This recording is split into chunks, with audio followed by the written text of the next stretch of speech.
Good day.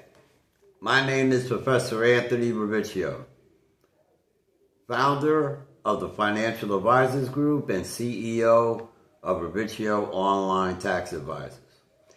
Welcome to my video broadcast, Tax Planning for the Big Beautiful Bill, which will be coming up January 1st, 2006.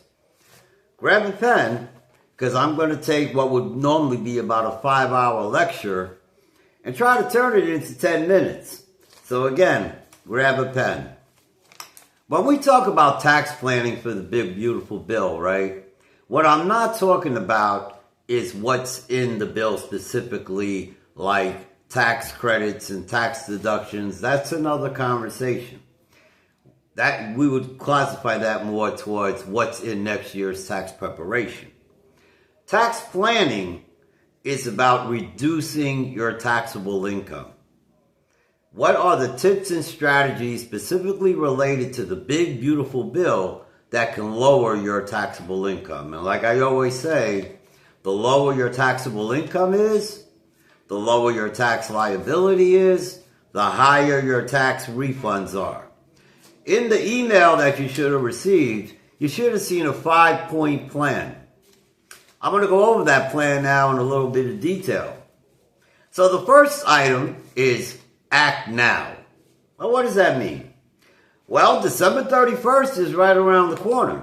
So what eligible tax deductions would be good for you in accordance to the bill with only a couple of months left to go? I'm going to give you 2 ideas real quick. Number 1, check out a traditional IRA at your local financial institution. A local IRA is an outside of your job retirement account.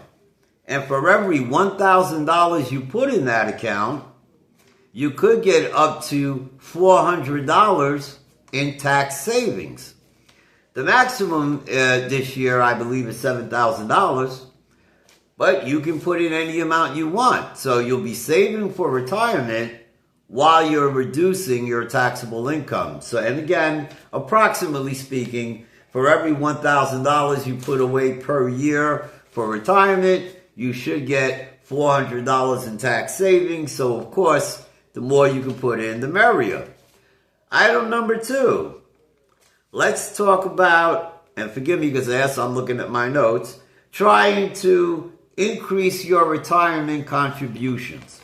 So if you work, I'm sure you have a 401k plan. You might have a 403b plan. If you're self-employed, you might have a SEP plan or a self-employed plan. Consider putting more money into it between now and the end of the year. For every $1,000 you put into that account, presuming you're in a federal, city, and state tax bracket of 40%, which today would make you generally middle class, lower middle class. Well, again, for every $1,000 you would put in, not only would you be saving for retirement, you would also get $400 in tax savings, right? So again, you're getting more tax savings, you're reducing your liability, your tax refund is getting higher. Third item, and excuse me because I'm catching a cold, yes. Try to itemize your personal tax deductions. Now, maximizing on your personal tax deductions comes down to 3 major items. Number 1, your medical expenses. Number 2, the city and state taxes you pay. And number 3, the different forms of charitable contributions that you give. I'm going to stay on contributions, charitable contributions for a moment, because you should be aware that there's a difference between giving money to your local non-for-profit or place of worship and giving what's called donated property, like clothing, furniture, things of that nature. If you give cash, you get a tax deduction of 40 cents to every dollar. If you give clothing or donated property, you can get up to 70 cents back on every dollar. Again, deadline December 31st, so keep that in mind. Investments. If anyone has stocks, bonds, mutual funds, now would be the time to call your financial advisor. Why? Because you made some gains. Congratulations.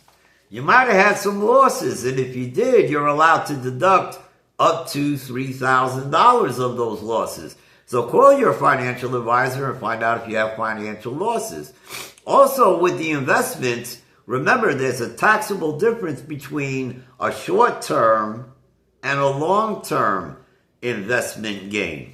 Short-term is investments 1 year or less, and that will be taxed at currently 37%. If you own investments 1 year or longer, that tax bracket would be approximately 15%. So as you can tell by the numbers, it's good to hold investments for a longer period of time. Last item, adjust your withholding. On the job, when you fill out your forms, when you first got your job, you filled out a form called the W-4.